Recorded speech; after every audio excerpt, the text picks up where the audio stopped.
following program on Derana 24 is classified for general audience. It is intended for all ages. It contains little or no violence, no strong language, and little or no sexual dialogue or situations.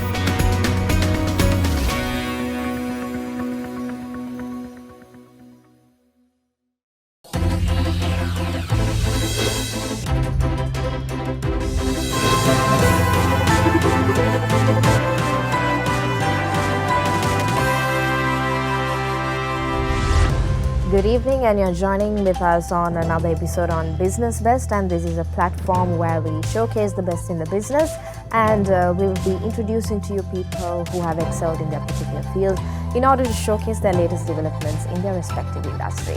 Now today on our episode we have a venture that basically creates space for small or home businesses to give them an opportunity to showcase themselves and express themselves in the business segment. So with that introduction, I would like you to be introduced to Nisreen Dissanayake, who is the founder and CEO of the Island Market. Nisreen, thank you so much for taking the time to join me on the show today. Thank you, Shanali, for having me here. I'm so excited to be here. All right. So to start off our discussion, Island Market, what is it? And when you talk about creating space for home businesses, I'm pretty sure the first thing when it comes to our mind, the market, everybody loves to just visit markets and purchase those little items from what you can find, and especially how people have, basically handmade those stuff also.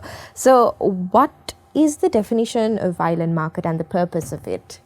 So the Island Market is a space that brings together small home businesses, creators, makers, specially abled people, charities, NGOs, and all of them are empowered and supported through our platform. And that's how they kind of showcase themselves and put themselves out there. These are mainly all home-based businesses, so they don't have a physical store, and they look forward to participating in one such event. Nisreen, how long has Island Market been operating? It's been 2 years since we've been operating.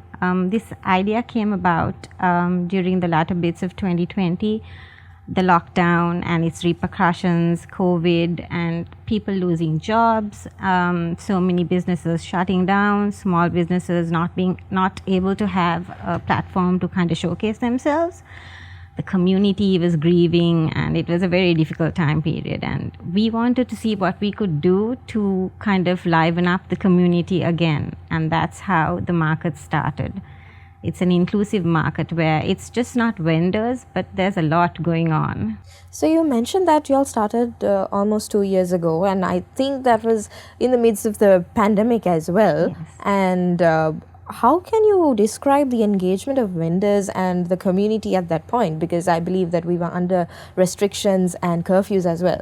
Yes, it was a terrible time to really start, but I've always done crazy things and excelled in all of them. So this was one such idea that I had, and I wanted to see how I can help the community. That was the main idea. And I think because the intention was so pure, everything just went off really well, and we managed to pull off the show regardless of restrictions, regardless of having a very few visitors at the market. We pulled off the market one after the other. The previous one was better than the other one, and it just kept escalating, and here we are now after about 15 markets, and starting during COVID times. It's been a crazy journey, but a very fulfilling one.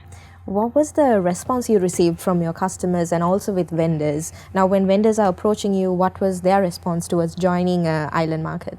So what we kind of understood is that there's a lot of demand for a market of this nature, because people are always looking to display themselves. So not only my market, from mine, they'll visit another one, because obviously they'll be attracting different crowds and things like that. So the engagement from vendors has been crazy. Every market we have a hell of a lot of inquiries, and we have to stop it at 40 to 50 because we cannot go beyond that. It's difficult to cope. Considering we started with only 15, it's a super growth, and they come up with beautiful products, handcrafted items, amazing things, sustainable, eco-friendly, eco-conscious, lovely products, one-of-a-kind pieces. So the visitors are always looking forward to visit our market so that they know that they'll, take back something that is very unique and one-of-a-kind. How can you describe the engagement of the customers who have been approaching y'all from the time y'all started up to date? So customers, again, the vendors bring in their own crowd. So it has obviously changed from market to market. And when it's a different venue, again, we're attracting a different group of people. But it has always, again, been a very upward trend. People have been visiting the market to take back something very unique and something that has a story to tell. So it's been very... it's a very fulfilling experience for the visitor as well, because it's something new that they look forward to from a vendor or a known vendor that they have as well, which they come to visit. All right. Nisreen, now something you mentioned earlier was you said that the demand from vendors is increasing. So, and you said that you have limited slots available for vendors as well. So when vendors are enrolling with y'all, do you all have a character list or a specification where you all shortlist the vendors? Yes, so what we do is we try not to have the same kind of vendors. So if it's a baker, we don't try to have too many of the same kind, so then it becomes too much of unnecessary competition. We try to limit the vendors and their products by the minimum. So that is one characteristic. Also, we encourage a lot of handmade stuff, something that has a story behind it. We don't encourage mass market products as much unless we're getting a sponsorship or something of that nature.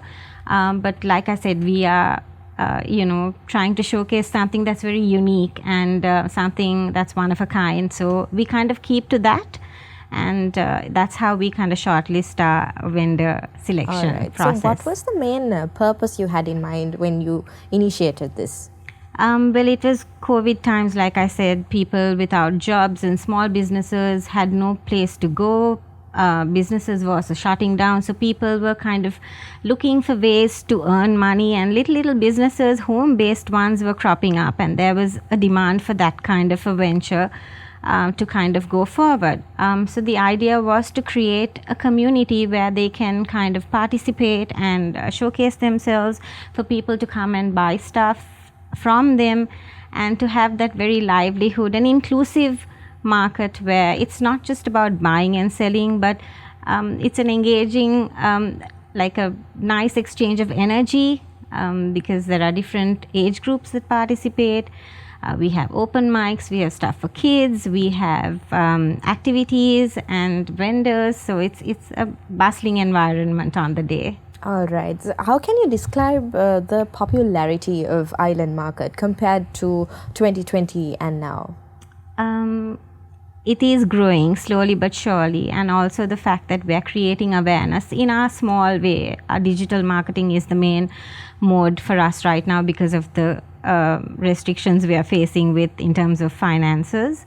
So in our little way, we are creating an impact and we are creating awareness, and popularity in terms of vendors and visitors is always there. People are looking forward to it. So even when we have a market at Crescat, and if it's somebody who is living there, he's like, oh, when is the market happening? We want to be there. And why is it not happening every week, or why is it not happening every month? So we see that they are kind of, waiting and wanting the market to happen so they can come and spend a nice outdoor day. Nisreen, thank you for that insight. Before we continue our discussion, we have to go into a short commercial break. We'll be back soon. You're watching Business Best.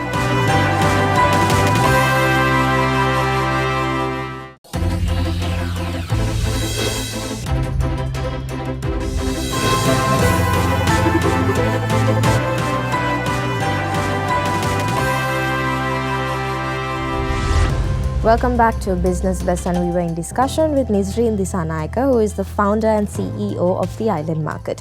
Nisreen, before we left off for the commercial break, you were explaining the purpose of Island Market and how you get your vendors and customers to engage with y'all. So when you initially started, what were some of the challenges that you faced, and what is the biggest challenge that you're facing now? Because I believe you can't run this alone. You need a lot of connections. You need to have the relationship and have contacts to have this island market to work. So what are your challenges? So when we started initially, it was the COVID havoc and restrictions, not being able to have so many people at a market. That was our biggest problem that we had. At that time, funds were slightly manageable because it was a venue that was known to us. So it was kind of okay. We managed through. But now with the economic crisis, the rising costs, inflation is killing. And to host an event of this magnitude, and our income is only the vendor table amount that we get from each vendor. So we're very restricted with funds. So any help in terms of funding would be highly appreciated from sponsors or even landlords accepting concessionary rates from us, service providers also giving us a discount. Free media coverage would be very helpful. That way we'd reach a bigger audience, and also very helpful for the vendors and the community that we support. All right. So far, what sort of support is required? I believe that you need to give this message to our viewers as well. What support does Island Market require at the moment? Support, we would love for all of you all to visit our market primarily. Support the small businesses, the awareness creating organizations, charities, NGOs, specially abled people. It's not just buying from them, but it could be just sharing their page, or even, giving them a like, or making some kind of a review about them. That would also go a long way. That is support that we'd look out from our viewers. And in terms of financial support, it would be very nice to have free media coverage so we can reach a bigger audience, and that way the entire community benefits. And also from our sponsors, if we'd have a few on board, that would be very, very beneficial. We can then add more activities and make this event, take it to another level, amplify it more. Nisreen, how often do you have this market? So right now the market happens every 1.5 to 2 months, unless we are invited to a school or say something out of the ordinary where we host a market. But if we are to plan one, it happens within that duration. Is there a specific target market that you're looking for in terms of vendors or customers? Nothing in specific. Obviously, we are looking to attract the spending crowd so they can support our community and also kind of spread the message. The youth as well, to support and learn from these vendors, maybe inspire, use them as inspiration and get inspired by them, and obviously learn to be independent.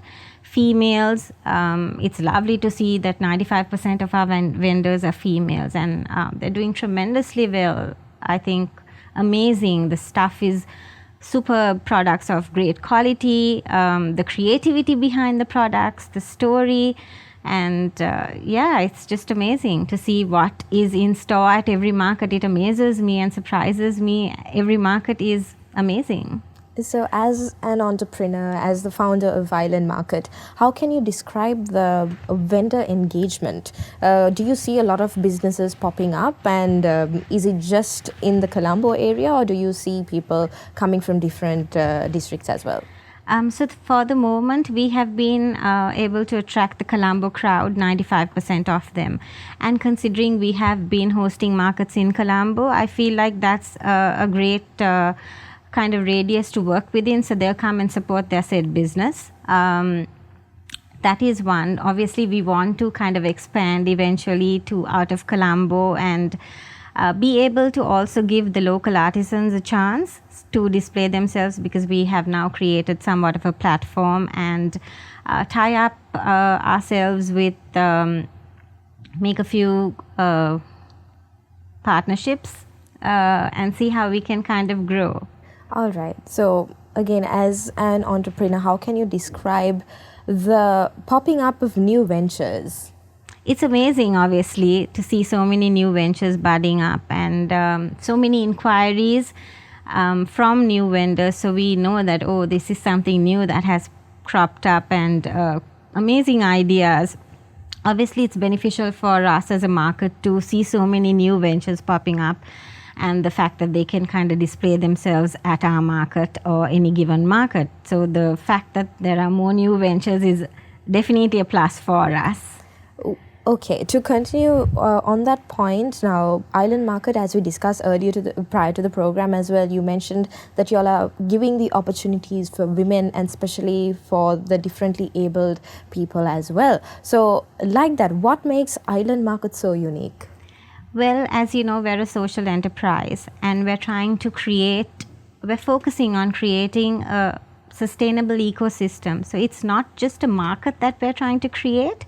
We want to give that community mindset to the people. So we have inclusivity within our community.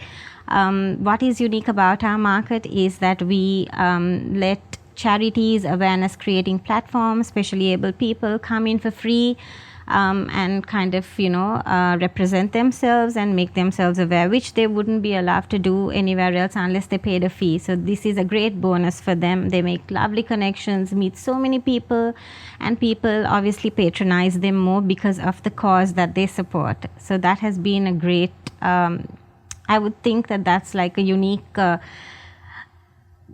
uniqueness of the Island Market. It's very unique and also wholesome, I would say. It is very fulfilling too. All right. So have you faced any critiques throughout this journey? Yes, we have. So if a particular vendor doesn't do well, then they get a little upset and wonder why they didn't do well as opposed to the other vendor. What vendors should understand is that we're only creating a platform for them. Sales would purely depend on the product, the price, the promotion, and the interest of the buyer.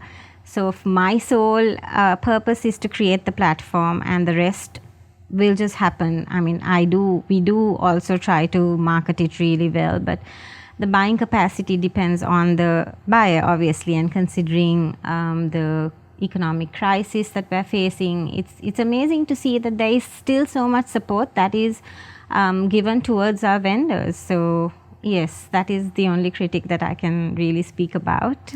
When can we expect the next market to pop up?